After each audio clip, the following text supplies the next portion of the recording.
కాబట్టి ఇంకా ప్రొడ్యూసర్స్ అంటారా, బాబు గారు ప్రొడ్యూసరు, సునీల్ గారు, అశోక్ గారు చెప్పక్కర్లేదు, అద్భుతంగా ఖర్చుకు వెనకాడలేదండి.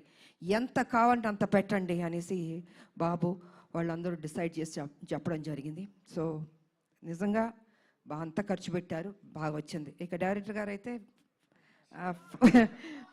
ఫస్ట్ పిక్చర్ లాగా నాకు అనిపించట్లే, చాలా బాగా చేశారు. కూల్గా ఉన్నాడు ఆయన సెట్లో కూడా, ఏదో టెన్షన్ పడుతూ బాబుతో నాతో చేస్తా అంత లేదు టెన్షన్, జస్ట్ కూల్గా ఏదో ఒక 20 సినిమాలు చేసిన అంత ఎక్స్పీరియన్స్ తోటి ఆయన బాగా చేశారు.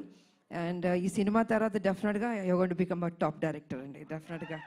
బాబు భలే ఒక్కొక్కళ్ళు ఎత్తికి తీసుకొస్తే నేను అడిగాను, బాబు డైరెక్టర్లు ఎక్కడెక్కడి నుంచో ఎత్తికి తీసుకొస్తారు, ఎలా కనపడతా అంటే లేదమ్మా ఏదో చెప్తూ ఉన్నాను. సో వాళ్ళందరూ సినిమాలు సక్సెస్ అయినాయి, పెద్ద డైరెక్టర్లు అయిపోయారు. సో ఆ బాబుకి ఆ ఓపిక, ఆ టేస్ట్, అంటే సినిమా మీద ఎంత ప్యాషన్ అంటే అండి మామూలు కాదని అది కూర్చుని అమ్మ ఇది చేద్దాం, అది చేద్దాం, ఇది చేద్దాం అని ఆ కమిట్మెంట్. అంటే ఎన్టీ రామారావు గారు మనవాళ్ళు అంటే మామూలు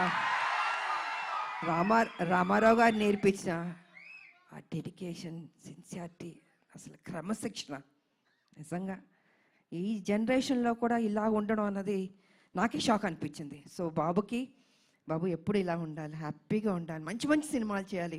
అండ్ ఈ సినిమాలో ఆయన పర్ఫార్మెన్స్ చూడండి, ఐ థింక్ క్లైమాక్స్లో అయితే మీరు షాక్ అయిపోతారు. నేను రివీల్ చేయదలుచుకోవట్లేదు, మామూలుగా కాదు, మీరు చూసిన తర్వాత తెలుసు అంత బాగుంటుంది. అండ్ షాక్ అవుతారు ఒక్క నిమిషం, అలా ఉంటుంది క్లైమాక్స్. సో అండ్ ఇంక చెప్పడానికి ఏం లేదు, అన్నీ చెప్పేశాను నేను. ఈ సినిమా పెద్ద హిట్ చేయాలి.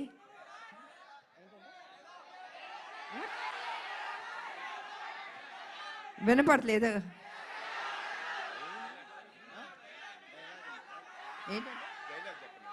డైలాగా అన్నీ రివీల్ చేసేస్తా. అలా